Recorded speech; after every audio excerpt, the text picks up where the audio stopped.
All right, let's set the scene here. We've got Jimmy and Timmy. They were feeling sad at the end of the last day. So now we see Jimmy and Timmy. They're in their room. Their new cars are kind of just pushed off to the side of the room. They're over playing there. with them. They still look kind of sad, and they're just kind of sitting there. And Grandpa appears in the door. So Hey, Grandpa. Grandpa's probably got something interesting to say. Yeah, he probably talked to Mr. and Mrs. Wong, probably. So what he says is, did you boys know I was poor when I was young? Grandpa was poor? So that means he didn't have a lot of money. Yeah. So Grandpa, remember, he's their grandpa. He lives with them, and maybe they don't know about this yet. Maybe he doesn't talk about this because, they do have some money now, and he doesn't really like to talk about when he was poor. And so Jimmy and Timmy, they don't know that. And Jimmy says, really, Grandpa?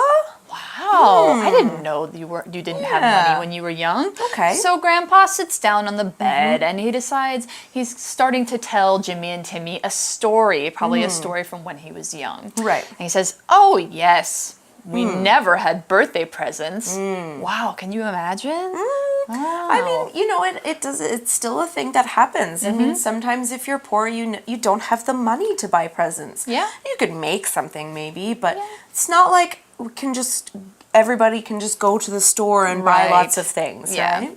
So So here we're learning about the word present. That's our first word power word today.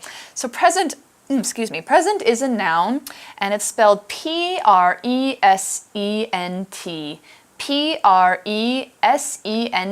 So let's learn about present. All right, so we're learning about the word present. Present is just another word for gift. We already know the word for gift.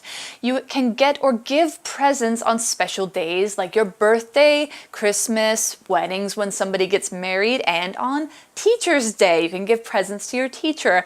But Jimmy and Timmy's grandpa says he didn't even get presents on his birthday when he was young.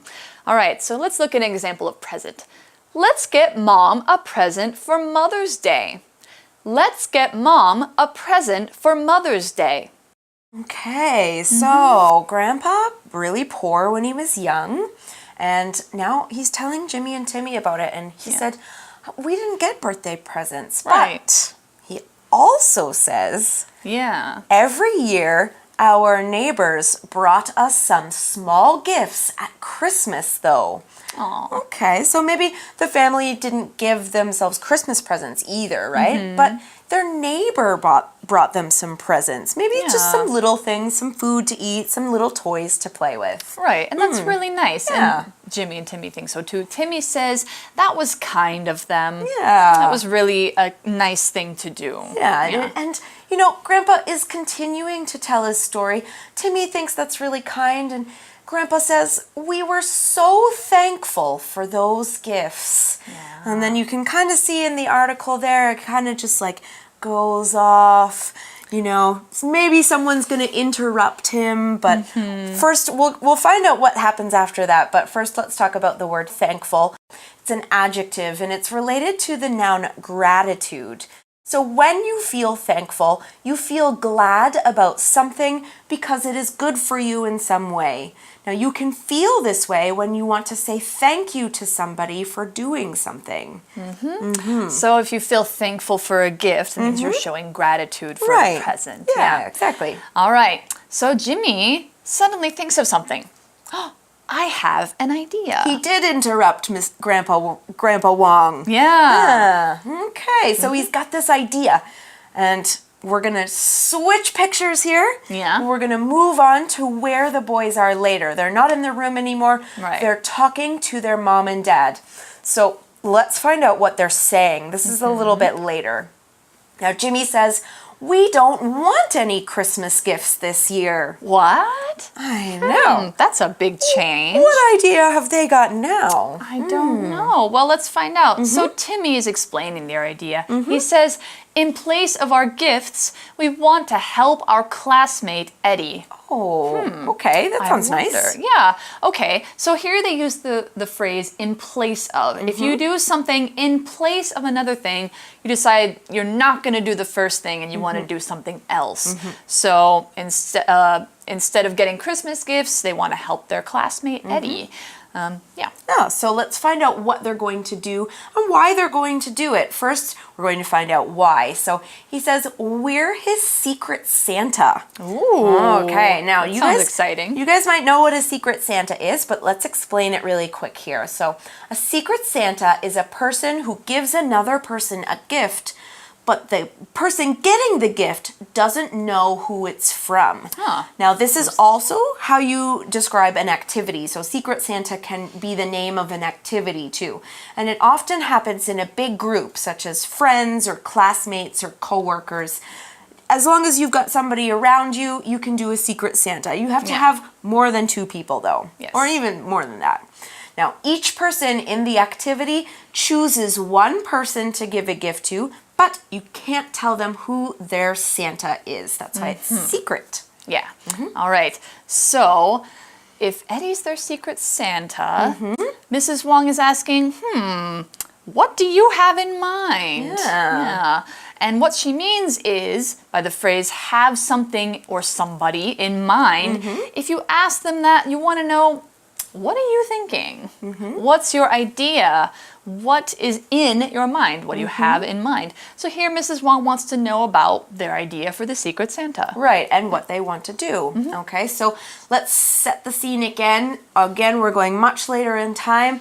So later the Wongs are selling Jimmy and Timmy's gifts for some money. Wow. Okay, so they're not even just not getting gifts, they're selling the gifts for some money. They want to use this money to do something. So, you know, they're kind of got the gifts in their hands and Mr. Wong says, are you sure about this? He's just checking with the boys. Like, is this what you want to do? Which is why he used the word sure. Now, sure is an adjective.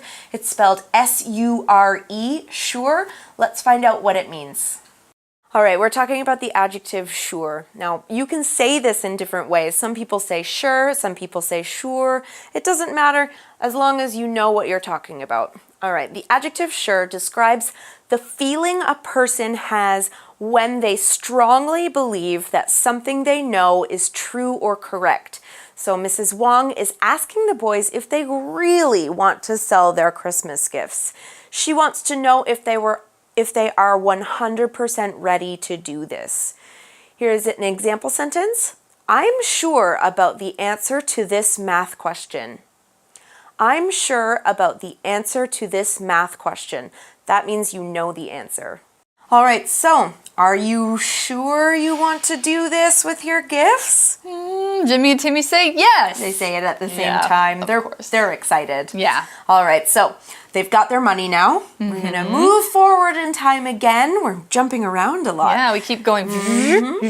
Let's find out where they are. They're in an eyeglasses store. So they are buying something special, not just normal glasses, not sunglasses, but colorblind corrective glasses. Wow, that's a big word. Now we'll find out what colorblind means in a minute, but corrective, something that's corrective, means that it fixes something. So these glasses are going to fix something.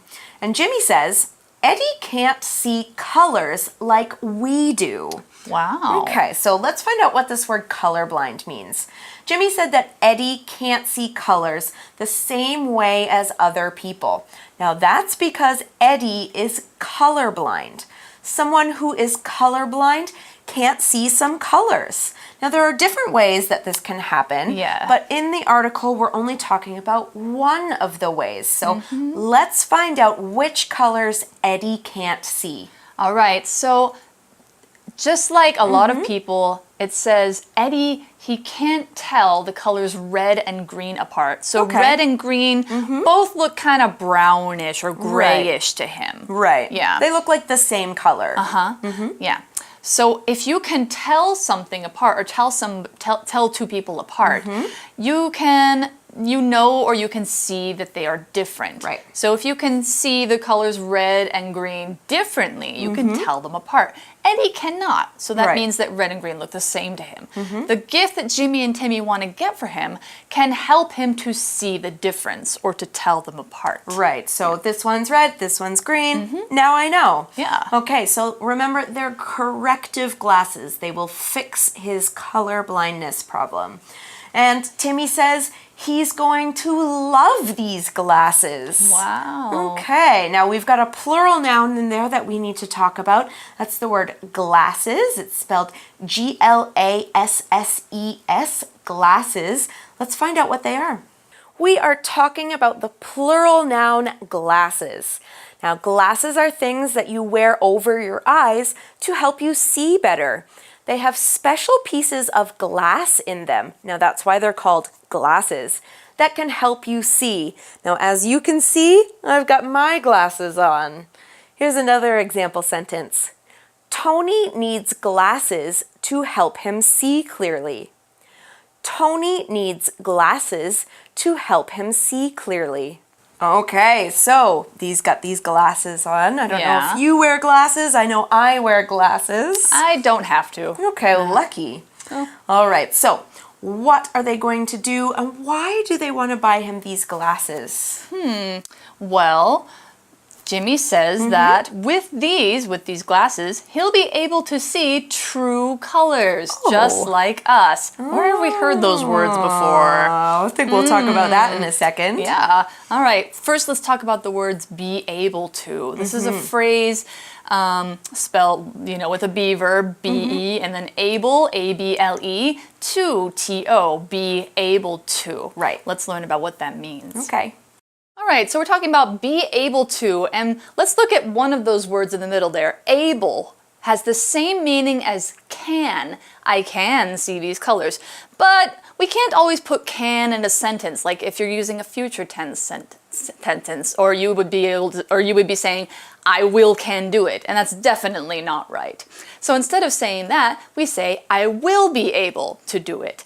I am able is the same as I can. So in the future, with his new glasses, Eddie will be able to see true colors like his friends. Here's another example. Cleo is only 4 years old, but she is able to read. Cleo is only 4 years old, but she is able to read. Smart girl, that Cleo. Yeah, All right. 4 years old. And she can read. Good for her. Good All job. right. So we've got these color-blind corrective glasses. Eddie will be able to see true colors just like the boys. Now we're back to this true colors phrase again, but this time Jimmy and Timmy are saying that the glasses will help Eddie see the colors red and green. But the glasses are also showing Mr. and Mrs. Wong that Jimmy and Timmy really are good people, that they do have good true colors or characters. Now, there's a special word for what we've done here with true colors, and that's called a pun. And it's spelled P-U-N. Go look it up and start making puns. You'll have a lot of fun. Yeah, puns are the best.